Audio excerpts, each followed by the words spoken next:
तप्त मानस शांत हाँ जिनके गुणों के गान में, वे वर्धमान महान दिन विचरे हमारे ध्यान में।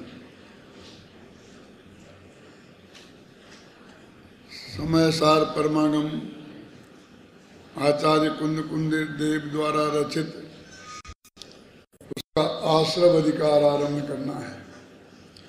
अपना जो पहला शिविर हुआ था ना, प्रशिक्षण शिविर, उसमें पुण्य पाप अधिकार अपन ने समाप्त कर लिया था।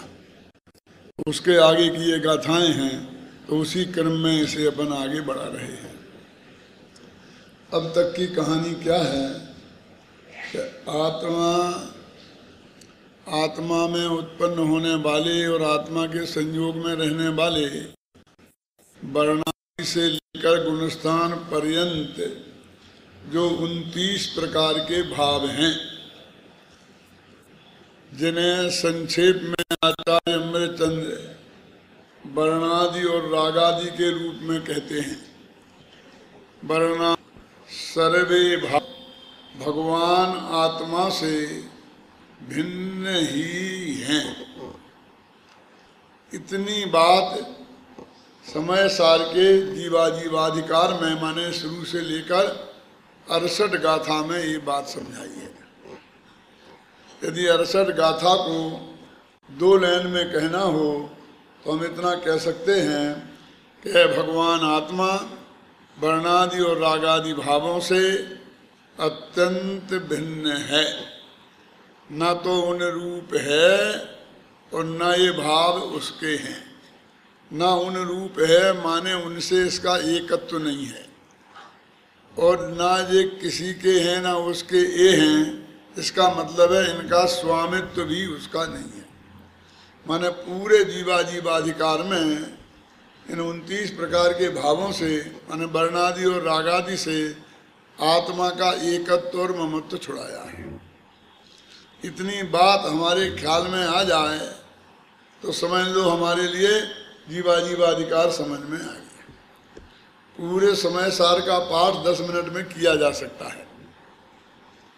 आप कहेंगे 415 गाथाएं 10 मिनट में कैसे बोली जा सकती है? बात बोलने की किसने कही? जब हमारे श्रुत ज्ञानी स्वधर्मादि इंद्र भी 12 अंक का पाठ अंतर मुहूर्त में कर लेते हैं, तो क्या वे सब गाथाएं बोल के करते होंगे? उनकी पूरी विषय वस्तु अपने ज्ञान में घूम जाए, बस यही उसका असली पाठ है। तो जीवाधिकार में क्या कहा है, ये विषय वस्तु हमारे ज्ञान में घूम जाए, 1 मिनट में 2 मिनट में 2 काम हो गया। फिर कर्ता कर्म अधिकार में वो कहते हैं इन्हीं 29 प्रकार के भावों में का ये भगवान आत्मा न करता है न भोगता है। तो इस तरह से 144 गाथा तक में ये बात बताई कि यह आत्मा वर्णादि और रागादि से न इन रूप है, न इनका स्वामी है और न इनका कर्ता भोगता है। अभी जीवाजीव के सार के रूप में मैंने अमृतचंद की एक पंक्ति प्रस्तुत की थी कि वर्णाद्यावा राग मोहा दयोवा सर्वे भावा भिन्न एवास्य पुंसा। अस्य पुंसा, पुंसा माने भगवान आत्मा। ये नपुंसक बोलते हैं ना, वो पुंस शब्द वो ही है। जिसने भगवान आत्मा को नहीं जाना, नहीं पहचाना, उसमें अपनापन नहीं किया, उसका ध्यान नहीं किया, वो मुक्ति के मार्ग में चलने में नपुंसक है। मुक्ति अपना एक मर्यादा रखना, दुनियादारी की बात नहीं है। दुनियादारी में बहुत बड़ा पुरुषार्थी हो जाए। आचार्य देव ने स्वयं कहा है क्लीबत्वेन उपासमाना। यदि वो उसे नपुंसक कहे और कोई कहे उसकी मेडिकल टेस्ट करा लो, वो मेडिकल टेस्ट वाला नपुंसक की बात नहीं है। ये भगवान आत्मा के सन्मुख होने के पुरुषार्थ की बात है। और कर्ता कर्म अधिकार के भाव के लिए मैं पंडित दौलत राम जी को आपके सामने प्रस्तुत करना चाहता हूँ कि वरुणादि अरो रागादि से निज भाव को न्यारा किया। तो करना मानना की बात नहीं है, वास्तव में तो जानने की बात है प्रकाश। इससे न्यारा जाना, बात इतनी समय सार में तो जानने की बात है, कुछ करने धरने की बात ही नहीं है। फिर किया का प्रयोग क्यों किया? जाना ही कह देते ना। लेकिन उन्हें ये बताना चाहिए था कि कर्ता भोक्ता नहीं है, एक कर्ता कर्म अधिकार का सार बताना था। तो जानने को भी न्यारा किया की भाषा में उन्होंने इस बात को व्यक्त किया। जाना भी कह सकते थे क्या? तो इस तरह जीवाधिकार और कर्ता कर्म अधिकार में सभी प्रकार के जो वर्णादि और रागादि भाव हैं, जिनमें संयोग और संयोगी भाव सभी आ जाते हैं। ये संयोग क्या चीज है कि अघातिया कर्म के उदय से जिनका हमारे साथ संयोग होता है उनको संयोग बोलते हैं। माने सीधी सच्ची बात है कि संयोगों में अघातिया कर्म का उदय निमित्त है। और ये मोहादि है ना, रागादि, ये क्या है कि जिनमें घातिया कर्मों का उदय निमित्त हो वे रागादि हैं। जिनमें अघातिया कर्म का उदय निमित्त है वे वर्णादि हैं, और जिनमें घातिया कर्म का उदय है वे रागादि हैं। सब कर्म निपट गए। आठवीं माने कर्मज जो भाव हैं, कर्म से उत्पन्न हुए जो भाव हैं, उनसे हमें अपने आत्मा को अलग जानना है। क्योंकि जो चीज हमारे किसी पुण्य पाप कर्म के उदय से नहीं मिली हमको, उसमें हमारा एकत्व तो नहीं होता है। तो आप कह सकते हैं कि रुपया पैसा स्त्री है तो हमारे पुण्य कर्म पाप कर्म के सामने मिला, मकान भी मिला। लेकिन ये हिंदुस्तान जैसा देश, इसमें एकत्व बुद्धि भी तो मिथ्यात्व है। इससे तो हमारे कर्म के उदय का कोई संबंध नहीं है। क्या है? अरे कैसी बात करते हो? यदि इराक में पैदा हो गए होते तो कभी के मर गए होते अमेरिका की बमबारी में, और अफगानिस्तान में पैदा हो गए होते तो क्या हालत होती, और दुबई चले गए होते तो वहाँ मंदिर बनाना तो बहुत दूर, एक शास्त्र रखना भी मुश्किल है। एयरपोर्ट पे आप जाओगे तो आपकी तलाशी ली जाती है। तो एक किताब जो आपके स्वाध्याय के लिए, जैसे हिंदू गीता ले जा सकता है तो मुसलमान कुरान ले जा सकता है, ईसाई बाइबल ले जा सकता है। आप भी कह दो कि हमारी एक समय सार है, कोई तत्वासूत कह देगा, ले जा सकते हो, बस ज़्यादा नहीं। और उन देशों में जाके पैदा हो जाते, क्यों? और नहीं भाई पैदा, वैसे ही चले जाते। तो ये अब समझ में आएगा कि भारतवर्ष भी हमारे पुण्य कर्म के उदय से मिला है। ये राजस्थान में हम हुए तो ये भी पुण्य कर्म के उदय से मिला है। क्यों? यूपी के किसी गांव में पैदा हो जाते तो क्या दुर्दशा हो जाती, वहाँ बिहार में पैदा हो जाते तो भगवान महावीर की भूमि है वैसे तो। क्यों साहब? जितनी शांति यहाँ है वहाँ नहीं है।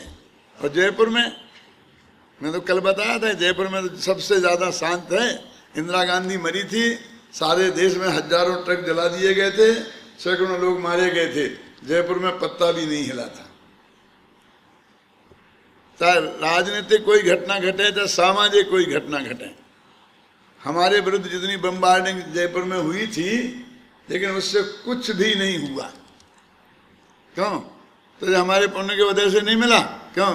बोलो विनय बाबू, तुम्हें जन्म से मिला, हमें पुरुषार्थ से मिला, बुद्धिपूर्वक मिला, इतना ही तो अंतर है।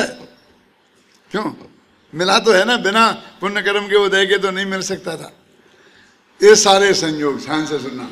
और जितने विकारी भाव हैं, मोहराग देश के परिणाम हैं वे, और जो क्षयोपम भाव हैं वे, ये सब हमें घातिया कर्म के उदय आज क्षयोपम आदि में प्राप्त हुए हैं। आचार्य देव ने बहुत डंके की चोट घोषणा की कि 7 कर्मों का उदय तुम्हारे लिए कुछ नहीं बिगाड़ सकता। बिगाड़ नहीं सकता माने तुम्हें निर्धन बना सकता है, कोड़ी बना सकता है, लेकिन इसमें आत्मा का क्या बिगड़ा? यानी भविष्य में कर्म बंध में वो निमित्त नहीं बनेगा। क्या? जब तक तुम राग द्वेष नहीं करोगे, और राग द्वेष जब तुम करोगे उसमें घातिया कर्म निमित्त है। क्यों? उसमें अकेला मोहिनी कर्म निमित्त है। तो 7 को क्यों शत्रु माने बैठे हो जबरदस्ती? इन 7 की छुट्टी करो पहले। ये उदय में आएंगे, अनुकूल प्रतिकूल संयोग मिलेंगे, कम ज्यादा क्षयोपशम होगा। क्यों? और उदय में आकर इनके कारण भविष्य में बंधन नहीं होगा। ये 7 कर्म निसंतान ही मरते हैं। बस उनका वो अंत आ गया और बिना कुछ किए अंत आ जाएगा। अरहंत भगवान भी जिन अघातिया कर्मों के नाश के लिए कुछ नहीं करते, सिर्फ समय का इंतजार करते हैं कि अपने आप समय पर हो जाएंगे। क्यों? हम उन अघातिया कर्मों के फेर फार में सारी जिंदगी बर्बाद कर रहे हैं, जिसमें अरहंत भगवान भी कुछ नहीं करते, कर नहीं सकते। क्या? संयोग तो उदयाधीन है, देखा ना टोडरमल जी ने, उसमें हम कोई फेरफार नहीं कर सकते। और हमारे जितने भी प्रयोग हैं जीवन में अभी भी, पुण्य के प्रति भी हमारी जितनी जो आकांक्षा है, वो सब इन संयोगों की अनुकूलता बनाए रखने के लिए ही है। क्यों? लेकिन इसमें रंच मात्र भी हमारा और आपका इस भव के किसी पुरुषार्थ से नहीं चल सकता। ये सर्वज्ञ भगवान की वाणी है, ख्याल में है ना? ये बिल्कुल अफर है, इसमें कोई फेरफार संभव नहीं है। और हम मान लो ये जो संयोग हैं उनमें भी, अब गोत्र क्रम में हम जो पैदा हो गए जिस गोत्र में, तो हो ही गए, अब हम ज्यादा माथा नहीं मारते उसमें। क्यों? कभी कभी तो उल्टा करते हैं, हमें अभी स्वाभिमान है कि हम जैन कुल में पैदा भय। और वो अर्जुन भी कहता हमें स्वाभिमान है कि हम इस कुल में पैदा भय, नहीं तो हमको 3rd डिवीजन होने पर भी कलेक्टरी कैसे मिलती? क्यों? है कि नहीं? मेरा मतलब कहने का अर्थ है, आप उसमें गौरव मान सकते हैं, अपना दुर्भाग्य मान सकते हैं, लेकिन पलटा पलटी आप भी नहीं कहते हम इस भ्रम में कर सकते हैं। ऊंच गोत्र नीच गोत्र में, जैसे नामकर्म में भी जैसा काला गोरा शरीर मिल गया है। क्यों? खाते होंगे कुछ केसर मेसर गोरा बनने के लिए, लेकिन 90% लोग तो उसके बारे में फिर एक दफा स्वीकार कर लेते हैं और झगड़ा खत्म। क्यों? जैसा भी हमारा नाक छोटी हो गई, बड़ी हो गई, तो मान लेते हैं चुपचाप। नामकर्म के उदय में भी हमारी यही पोजीशन है। गोत्र नाम और होने भी घातिया कर्म, वेदनी आयु, और आयु कर्म में भी। अब आयु कर्म और वेदनी, इन 2 में ही हमारा सारा प्रयत्न चलता है। क्यों? आयु कर्म हमारा थोड़ा बढ़ जाए, क्यों? अधिक से अधिक जिए, और दूसरी कि ये साता वेदनी का उदय रहे, असाता का नहीं रहे। 99% तो वेदनी कर्म है जो बिल्कुल ही 0 है। उसमें हमारा सारा पुरुषार्थ उसमें ही फेरफार में लग रहा है, जबकि उसमें कुछ भी संभव नहीं है। सत्ता में पड़ा हुआ कर्म तो पृथ्वी के ढेले के समान है, पृथ्वी पिंड समाना। उदय में आ गया, उसकी दुनिया की कोई ताकत बदल नहीं सकती। एक समय का है, अगले समय तक खुद ही मर जाने वाला है। क्यों? किसी ने गाली दी हमें, अब तुम कितनी पिटाई कर लेना, उसकी बात निकल गई, वह तो निकल ही गई। क्यों? समझ गए आप? वो प्रतिकूल संयोग हो गया, वो तो हो ही गया। वर्तमान में कुछ ज्यादा संभव है नहीं। और कि भविष्य में ना हो, तो तुम्हें पता है कि भविष्य में क्या होने वाला है। जो गौतम स्वामी भगवान महावीर के प्रमुख प्रतिद्वंदी के रूप में खड़े थे, अड्डा बनाए हुए, क्यों? वे गौतम स्वामी अगले साल में, अगले क्षण में समर्पित होकर के चरणों में आ जाएंगे। किसने कल्पना की थी? क्या तुम क्या चाहते हो, हम क्या बदलना चाहते हो? क्यों? और जो मस्करी अंदर बैठा था वो एक क्षण में जाकर बाहर चिल्लाने लगेगा कि इंद्रजालिया है। क्यों?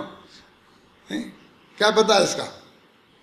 जो मारीच वहां बैठा था उनके साथ दीक्षा लेने वाला, वो 1 मिनट में जाके नई दुकान खोल लेगा। इसका क्या पता था? बोलिए आप क्या बदलेंगे? आप क्या बदलना चाहते हैं संयोगों में? कुछ नहीं बदल सकते। भविष्य के पता ही नहीं है ना आपको संयोग। गुरुदेव श्री फरमाते हैं कि बस ये भविष्य में वे ना हो, बस सिर्फ इतनी सी बात है, तो वो भी वास्तव में उदयाधीन है। अभी करुणान योग वाले आपको थोड़ा सा चक्कर में डालेंगे कि वो ऐसा संक्रमण हो जाता है, वो उत्कर्षण हो जाता है, वो अपकर्षण हो जाता है, आप समझे ना। लेकिन वो सब ये भगवान ने बताई जो क्रमबद्ध पर्याय, उसकी मर्यादा के भीतर ही है, बाहर नहीं होता कुछ भी। वो भी नक्की है, उसमें ही होता है।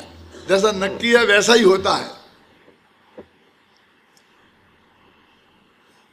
जहां हमारा कुछ नहीं चलता, ऐसा आता है गुरुदेव के भजन आता ना, पर में कुछ नहीं चलता, हमारा सारा विकल्प उसमें ही फेरफार करने की में चलता है। और जहां थोड़ा सा रास्ता अपने लिए खुला है कि वो मोहिनी कर्म के उदय से, 2 तरह का मोहिनी, दर्शन मोहिनी और चारित्र मोहिनी। चारित्र मोहिनी भी ज्यादा कोई खतरनाक नहीं है। दर्शन मोहिनी के बाद तो वो एक जीरो जैसा हो जाता है। क्यों? मानो तो अनंत आनबंदी समझ लो चारित्र मोहिनी में। और मिथ्या, इनके लिए कुछ किया जाना चाहिए। सारा द्वादशांग का उपदेश जिनेन्द्र भगवान की वाणी में सिर्फ इसलिए है। इसमें भी भूतकाल के लिए कुछ नहीं है, वर्तमान के लिए भी कुछ नहीं है। तुम अपने अंदर जाओ तो भविष्य में राग आदि पैदा ही ना हो, इतना रास्ता यहां खुला भी है। क्योंकि डिग्री टी डुगरी उदय के अनुसार कार्य हो ऐसा नहीं है। संयोग में डिग्री टू डिग्री है, आप समझे ना? समझ गया ना? ऋषभदेव को तो पहले केवल ज्ञान में आ गया था ना कि भरत और बाहुबली कैसे लड़ेंगे। आ गया था कि नहीं आ गया था? तो कुछ कोशिश क्यों नहीं करी? बता देते तो और लोग कोशिश करते थे, उन्हें नहीं करनी थी तो। क्योंकि उसमें कुछ नहीं, उसमें नो चेंज, कुछ संभव नहीं था। वो अच्छी तरह से इस बात को जानते थे, इसलिए वो अच्छे गए। एक प्रश्न छोटा सा पूछ लूं इसी के बीच में। गौतम स्वामी का जो उन्हें सम्यक दर्शन की प्राप्ति हुई, समझे ना, तो उनका देशना लब्धि प्राप्त करने में गुरु कौन था? मैं जरा ज्यादा खोल दिया, लेकिन इतना पूछा कि वास्तव में गौतम स्वामी का गुरु कौन था? सोच, अपने मन में ही सोचना, बोलने की जरूरत नहीं है। मैं तो सिर्फ आपको ध्यान दिलाने के लिए प्रश्न करता हूं, क्योंकि मैं वो बात बताना चाहता हूं। सब एकदम आता है। भगवान महावीर, दुनिया जानती है, भगवान महावीर के सबसे पहले शिष्य, सब नंबर 1 पे बैठे हैं ना। क्यों? शिष्यों में। मैं कहता हूं नहीं, क्योंकि जब उन्हें सम्यक दर्शन हुआ गृहीत मिथ्या दृष्टि से, तब भगवान महावीर की दिव्य ध्वनि खिली ही नहीं थी। हाँ, दिव्य ध्वनि कब खिली? कि जब वे सम्यक दृष्टि हो गए, उनने मुनि व्रत ले लिया, उन्होंने आत्मा का ध्यान किया, द्वादशांग के पाठी हो गए, मन पर ज्ञान के धनी हो गए, और जब वे महावीर के समोषण में उपस्थित हुए, तब महावीर की दिव्य ध्वनि में से पहला वाक्य खिला। बोलो, इतना काम पहले हो गया।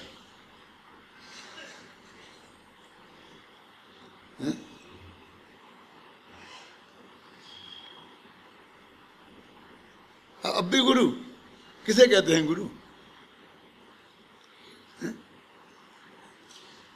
अब तो उनके वे सहयोगी हो गए ना, वे केवली, वे शुद्ध केवली। वैसे में लिखा है केवली और शुद्ध केवली में अंतर ही नहीं है।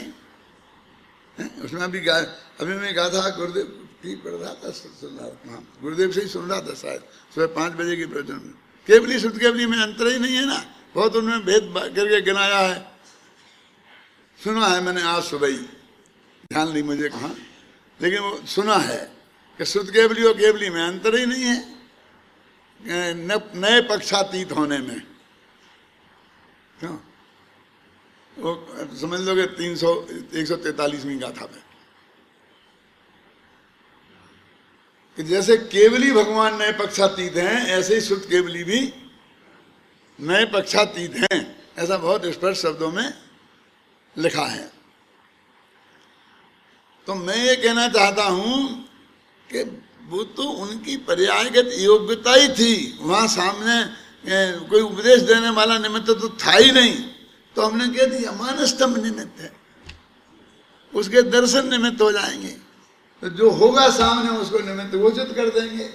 तो निमित्त ज्यादा पराधीनता निमित्तों की नहीं रखना, अपनी पर्याय में केगत योग्यता प्रकट होगी, करोगे अपने दिशा में पुरुषार्थ।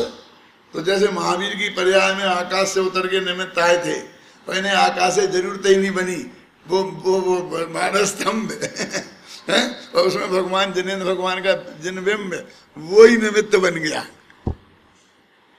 क्या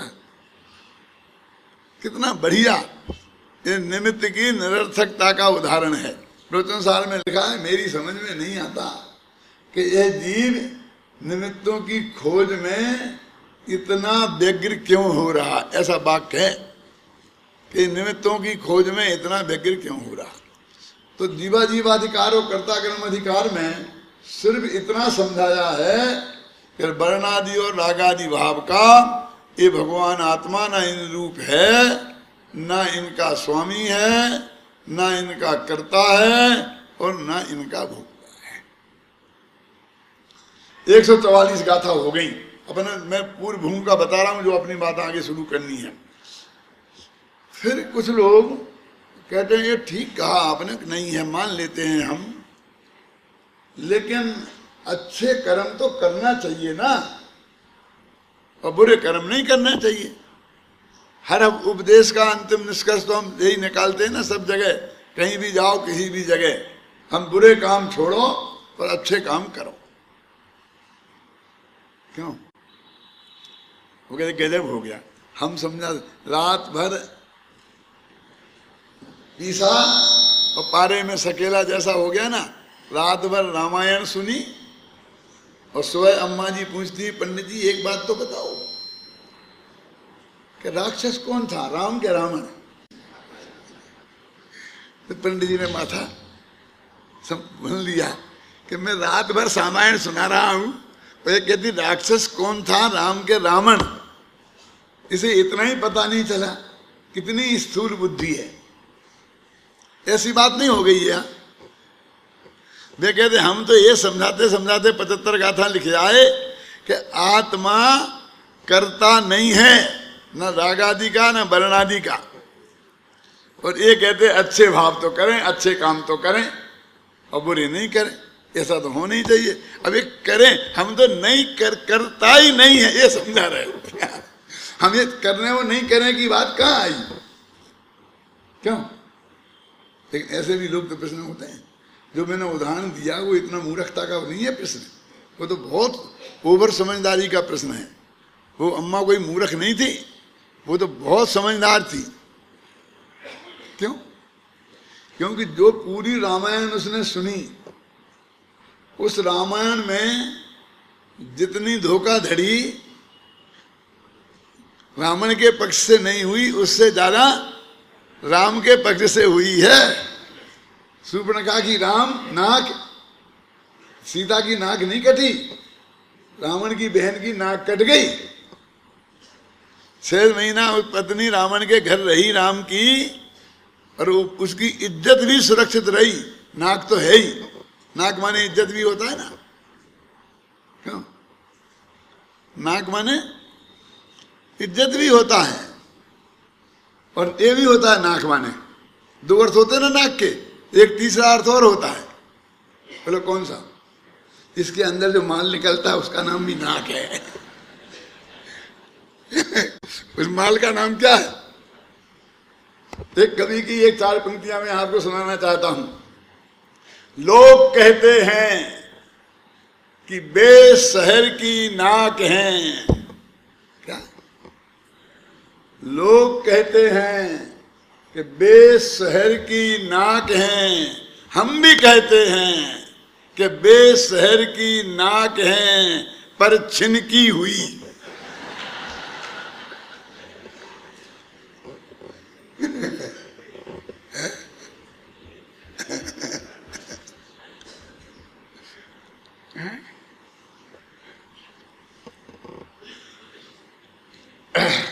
तो कुछ लोग जो ऐसा प्रश्न करते हैं ना कि अच्छे काम तो करना चाहिए ना, शुभ भाव तो रखना ही चाहिए ना, उनके लिए पुण्य पाप अधिकार लेना। और पुण्य पाप अधिकार में दोनों ही कर्म और दोनों ही भाव करने लायक नहीं है। इतने ही नहीं है, इन दोनों का ही कर्ता आत्मा नहीं है, वो कर्ता कर्म अधिकार का ही परिशिष्ट है। क्या समझ दादा? हम उसमें ही उतर जाते हैं पूरे में। काय में ये बोले ये बाप बने, दोनों को एक समान, दोनों को नहीं करने योग्य मानो, नहीं करने योग्य मानो। अरे नहीं करने की बात कहाँ चल रही हो तुमसे जी? ये तो करता है कि नहीं करता है इसका निर्णय चल रहा है। अभी हमारी डिसीजन तो ये करना है हमें, क्यों रागादि भावों का आत्मा करता है कि नहीं करता है, और शरीर की शुभ क्रियाओं का आत्मा करता है कि नहीं करता है, शुभ अशुभ का। और निर्णय तो ये किया हमने 144 गाथा तक कि करता नहीं है। अब फिर इसमें दोनों ही नहीं करना चाहिए, तो नहीं करना में करना तो आ गया ना, तो तुम कर सकते हो और करना नहीं चाहिए, और आज तक तुमने किया है। वो तो कहते तुमने आज तक किया ही नहीं। भगवान आत्मा जिसकी तुम हो, जो तुम भगवान आत्मा हो, जो सर्वविशुद्ध ज्ञान तुम हो, हैं? वो सर्वविशुद्ध ज्ञान ने कुछ किया ही नहीं है आज तक, न संयोगों का, न संयोगी भावों का, न शुभाशुभ कर्मों का, न शुभाशुभ भावों का। बात तो ये चल रही। अब उसमें दो में से किसका, कोई का भी कर्ता ये आत्मा नहीं है। यदि हम ये चीज भूल गए तो समझ लो कि हाँ समय सार आगे नहीं बढ़ रहा है। क्यों? अब जो अपने आश्रम भाव की बात चलनी है, आश्रवाधिकार अपन शुरू कर रहे हैं, तो इसके पहले मैं एक बात बता दूं कि जीवाजीवाधिकार में जीव और अजीब मिलकर के एक भेष बना के आए थे, एक तत्व का।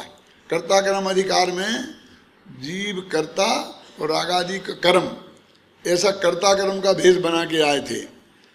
अब इन दोनों में एक बना के आए थे और हमने इन्हें जुदा जाना। ये एक नहीं है, वो कर्ता भोक्ता आत्मा नहीं है, ये जाना, ये ज्ञान हुआ वहां। अब पुण्य पाप में वे कोई एक भेष बना के नहीं आए। आप समझिए ना, वो कहते एक आदमी एक था और उसने दो भेष बनाए थे। कर्म एक था और उसने पुण्य और पाप दो भेष बनाए थे। और यहाँ पर ये दोनों अलग अलग अलग नहीं है, एक ही आदमी है, ऐसा ज्ञान हमें हुआ। तब वो भागा निकल के। क्या? जैसे कि मोनो एक्टिंग में होता है। मोनो एक्टिंग समझते हैं आप? एक पात्री नाटक। एक पात्री नाटक माने एक ही आदमी स्टेज पर बोलता है और दो आदमी का पाठ वही करता है, दो का अनेक का। ये खासकर आकाशवाणी का कार्यक्रम है, ये इसका नहीं है, टीवी का नहीं है, दूरदर्शन का नहीं है, आकाशवाणी का। क्या मतलब?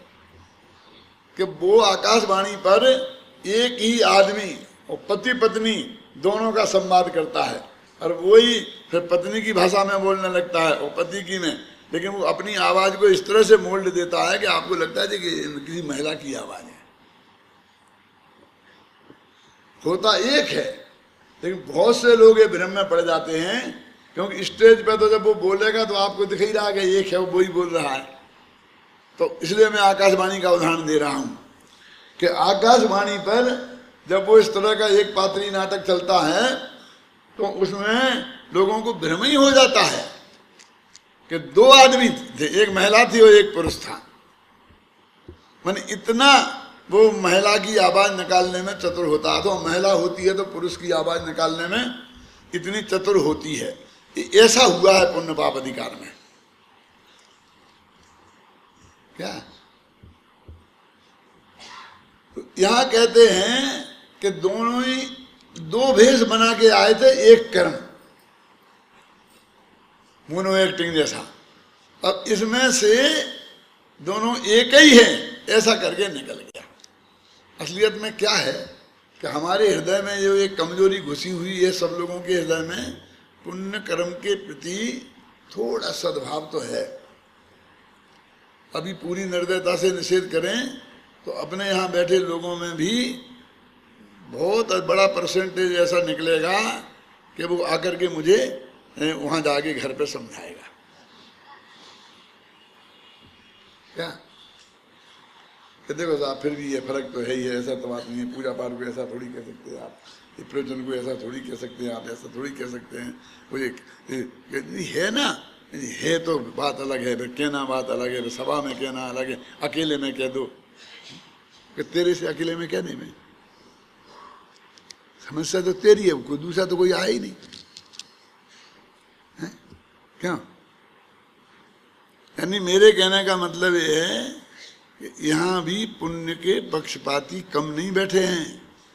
अब मैं कोई पूरे तो इसलिए नहीं कहना चाहता हूँ कि मैं किसी अपमान नहीं करना चाहता हूँ उस महिला के समान कि महिला एक बेचारी थी, विधवा थी, कोई ने बहुत परेशान किया हो, पंच भी सुनते नहीं थे तो चिल्ला चिल्ला के बोल रही थी कि इन पंचों की दाढ़ी में आग लग जा।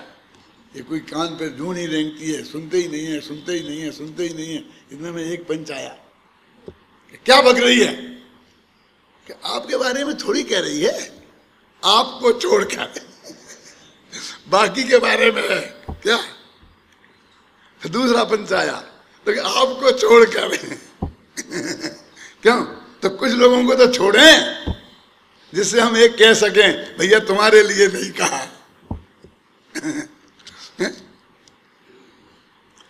हम अंदर में झांक झांक करके देखें अपने में तो चोर पकड़ा जाएगा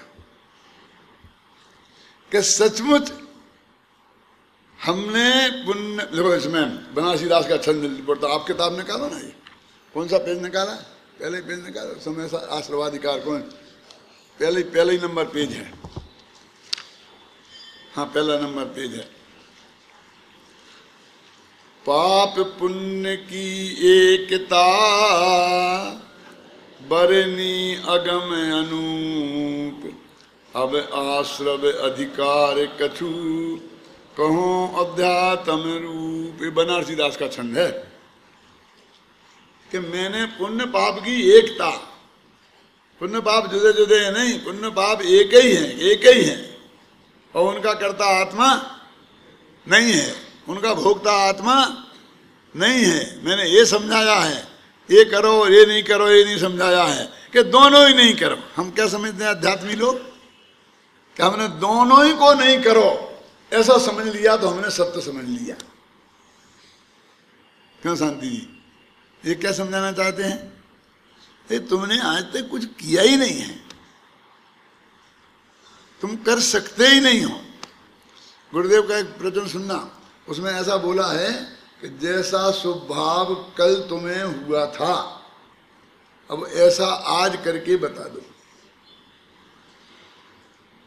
क्यों? नहीं होगा, आप रिपीट नहीं कर सकते। एक एक क्षण में भाव बदलते हैं। कोई अच्छा मार्मिक अपील करी तो बोल जाएगा मेरे 10 लाख लिख लो, लिख दिया। फिर कोई आदमी दूसरे 10 लाख बोले ही नहीं, कोई ने 5 भी नहीं बोले, फिर 1 पे उतरे आए, फिर लोग 10,000 पे उतरे आए। क्यों? जो हुआ सो हुआ। अब उसका भाव वहीं गिर जाता है, अरे ये तो मैंने बहुत बड़ी गलती कर दी, मैं 1.25 लाख बोलता तो भी सब पे टॉप पे रहता। खैर कोई बात नहीं, दूंगा तो मैं दूंगा तो मैं ही। क्यों? बदल गया, वही पाप बन गया। नहीं नहीं ऐसी बात नहीं, अब जो जबान निकल गई वो निकल गई, ऐसी बात तो है नहीं, पर कमी तो कुछ है ही नहीं।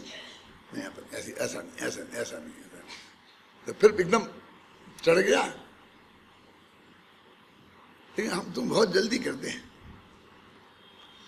घर पे जाओ तो पत्नी कहती तुमने बहुत जल्दी करते हो, बच्चे कहने लगते हैं, फिर बच्चे पत्नी कितने कितने कितना कितना चक्कर हैं, है ना?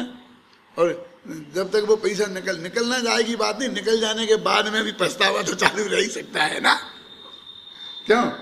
पछतावा तो उसके बाद चालू रह ही सकता है ना, कि लुट गए लुट गए लुट गए।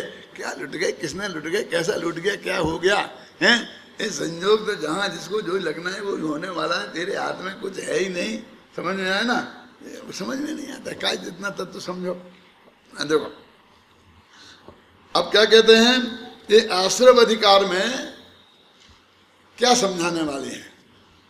देखो मेन चीज क्या समझाने वाले हैं, बाकी तो बहुत बातें आएंगी यहाँ भी, कि भैया ये जो पुण्य पाप हैं ये आश्रव के भेद हैं, ये आत्मा के भेद नहीं है। क्या मन जिन जिन पुण्य पाप का तू करता भोगता नहीं है, वे पुण्य पाप के भाव आश्रव की पार्टी के हैं। और आश्रव दुख कार घनेरे, बोधि बनते तेने नेरे बेरे, के आश्रव घना दुख देने वाले हैं। तो उस वक्त उन्होंने ऐसा नहीं कहा कि अशुभाश्रव घना दुख देने वाले हैं। पूरे आश्रव भाव को लिया क्या नहीं लिखा, हम पढ़ते हैं खूब गा गा करके, महिलाएं बहुत पढ़ती हैं ना, बुद्धिबंत तने निर्भेरे, कि आश्रव भाव का कर्ता आत्मा नहीं है, न आश्रव कर्म का करता है न आश्रव भाव का करता है। तो एक तरीके से जीवाजीवाधिकार और कर्ता कर्म अधिकार की ही बात जो उसमें कही थी, 4 चीजों का निषेध किया था ना, अब उसी को एक एक तत्व पे घटित करते हुए आगे बढ़ने वाले हैं। क्योंकि जीव अजीव 2 तत्व तो निकल गए, तीसरा तत्व तो आश्रव ही है ना, है? तीसरा तत्व तो आश्रव ही है ना। और 6 डाला में तो आया है ना, इनको तजिए, है ना? तो इसलिए कहते हैं कि ये आश्रव भाव ये यहाँ बताने वाले हैं। सबसे पहले मंगलाचरण का छंद है। कुंद कुंद ने तो कोई मंगलाचरण कहीं किया नहीं, हर अधिकार में मंगलाचरण करने की उनको जरूरत ही नहीं महसूस हुई, क्योंकि उन्होंने कोई अधिकारों में बांट के बातें ही नहीं लिखी। उनने तो 415 गाथा एक सलंग लिख दी, पर पहले मंगलाचरण कर दिया, बंधुत्व सब सिद्ध है। तो वही मंगलाचरण सब अधिकारों का है, वो बात अधिकारों में बांटते ही नहीं है। ये तो अमृतचंद्राचार्य देव ने सबसे पहले इसे समय सार को नाटक के रूप में प्रस्तुत किया, और इसलिए फिर उन्होंने ये अधिकार बांटे, उनका बंटवारा उन्होंने किया। जयसेन ने भी इस पर बहुत गंभीरता से विचार किया। अमृतचंद्राचार्य जैसा समर्थ आचार्य तो कोई दूसरा हुआ ही नहीं, लेकिन जयसेन भी बहुत बहुत बुद्धिमान थे। जो एक लेखक में क्वालिटी होनी चाहिए वो क्वालिटी उनमें बहुत कूट कूट के भरी हुई थी। कौन सी होना चाहिए 2 क्वालिटी? एक विनय और दूसरा विवेक। ये मैंने, आप कुछ भी कहो, मैं एक कहानी लिखी है, क्या नाम है उस कहानी का, कि वो है ना आचार्य दर्शन की, कुछ नाम है,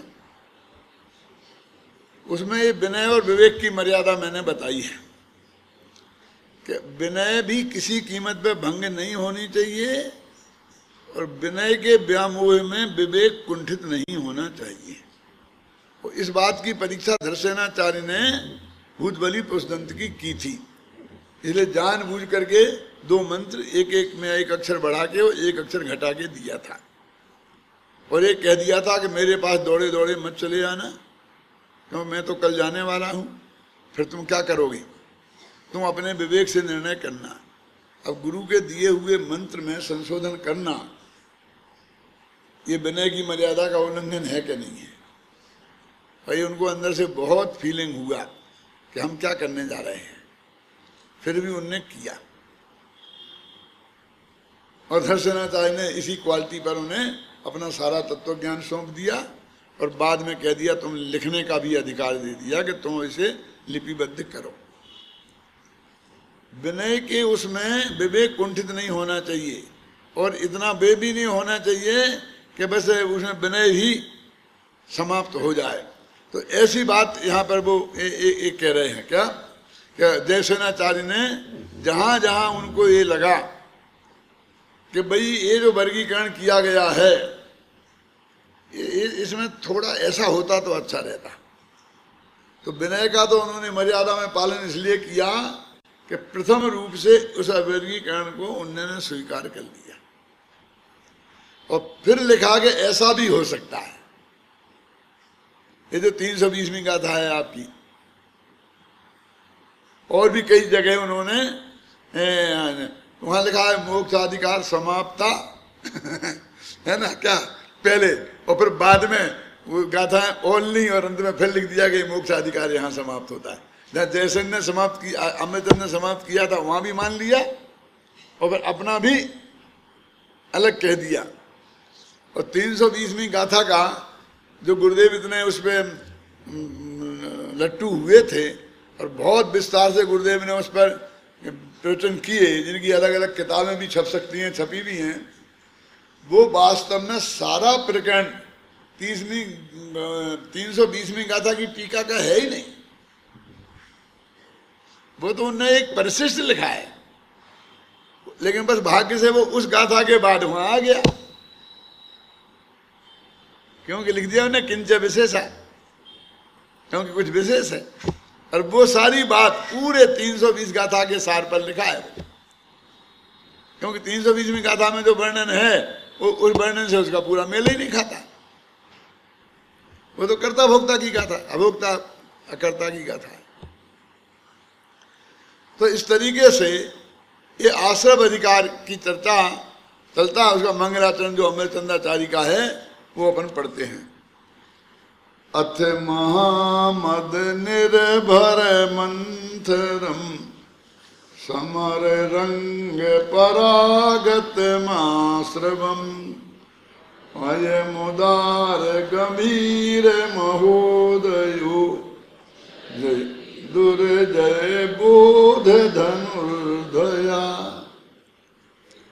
ओके नाटक के रूप में कहा ना, लिखा ना उनने, तो कहते हैं कि अब ये आश्रव भाव स्टेज पे आता है, लिखा ना अतः प्रविशति आश्रवा।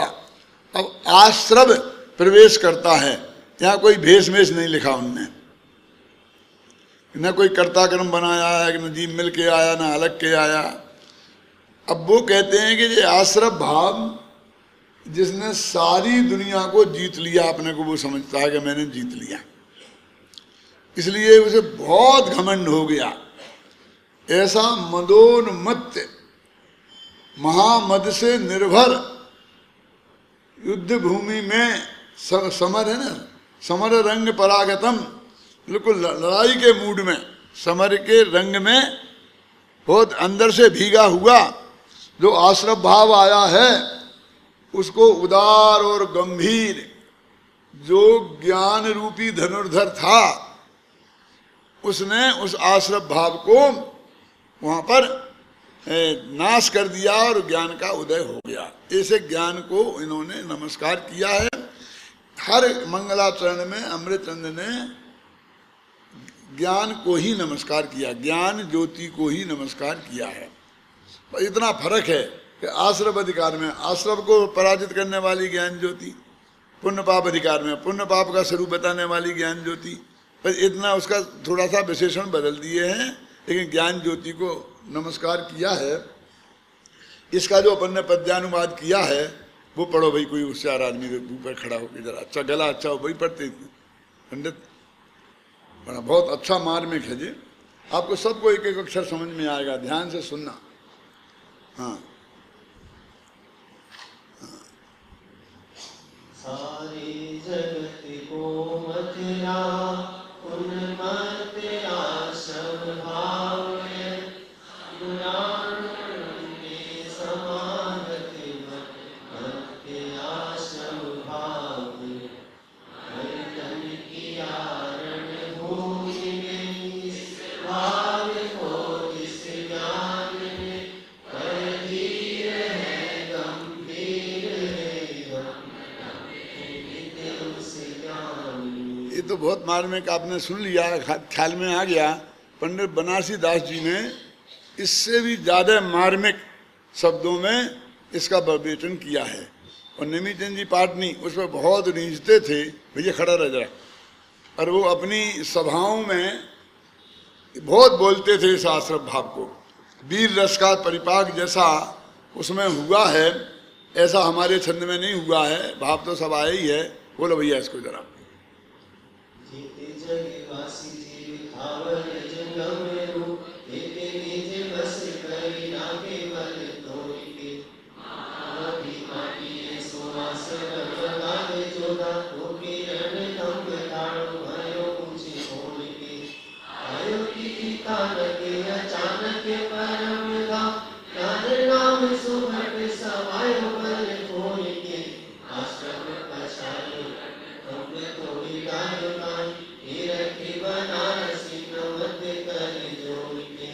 ये छंद ऐसा है, इसे चित्र काव्य बोलते हैं।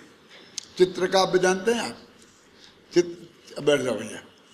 चित्र काव्य का मतलब ये है कि जिसका बहुत बढ़िया एक चित्र बनाया जा सके। इसमें भी बहुत बढ़िया एक चित्र बनाया जा सकता है।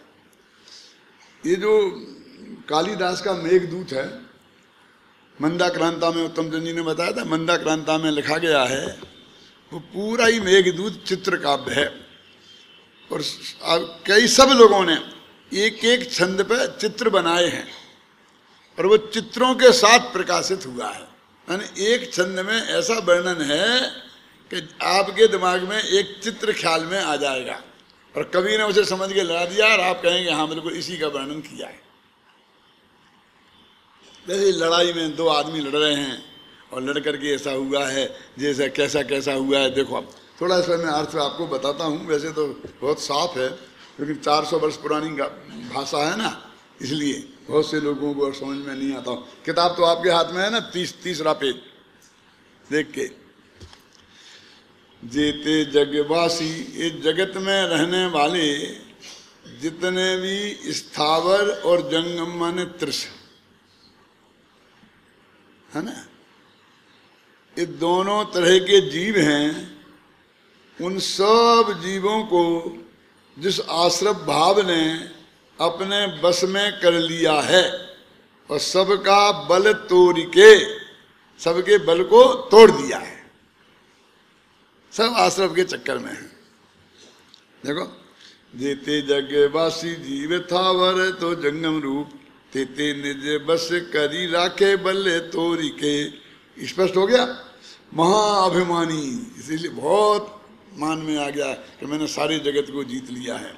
ऐसो आश्रव अगाध जोगा, ऐसा आश्रव है कि जिसकी युद्धा माने वीर, कि जिसकी वीरता की गहराई को नापा नहीं जा सकता। अगाध माने गहराई की को अमाप गहराई है।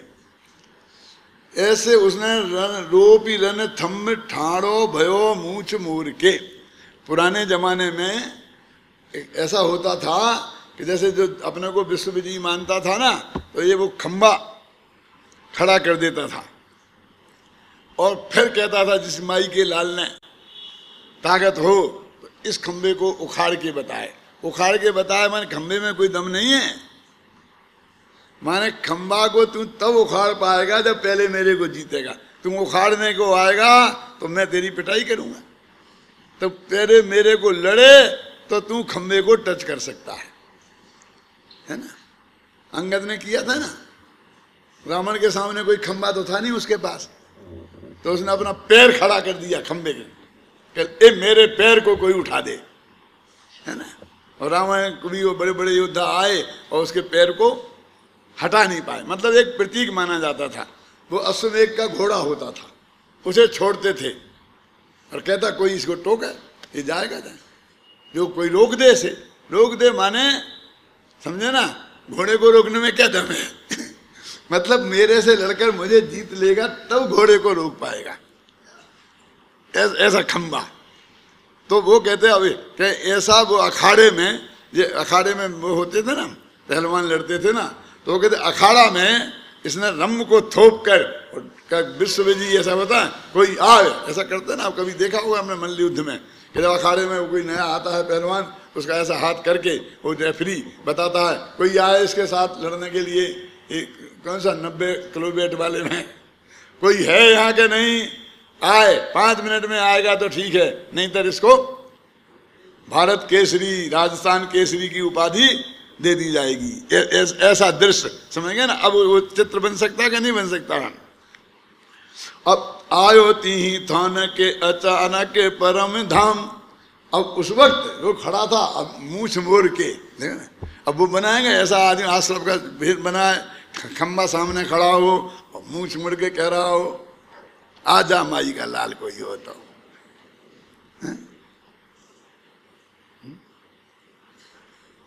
लिखा ना, आयो तीही रोप थनी थम में ठाणो भयो मूछ मोर के, वो तो समझता था कोई दुनिया में कोई है ही नहीं।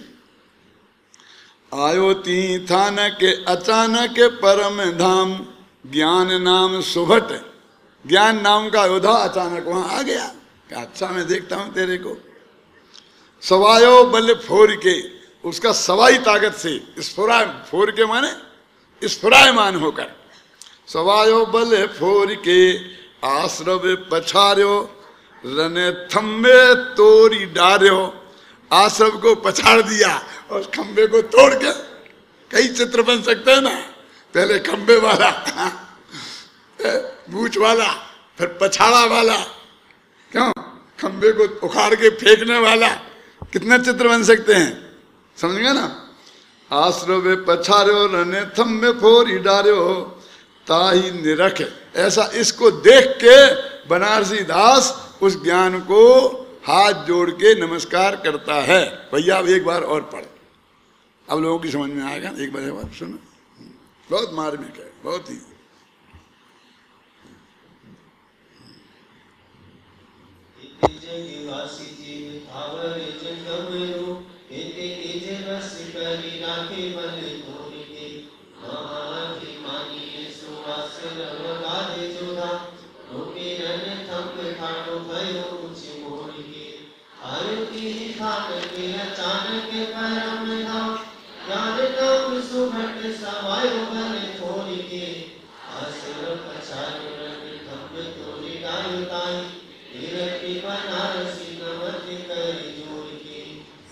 कितना मार्मिक छंद है।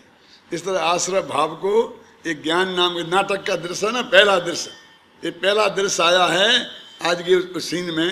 अब कल से गाथाएं शुरू होंगी।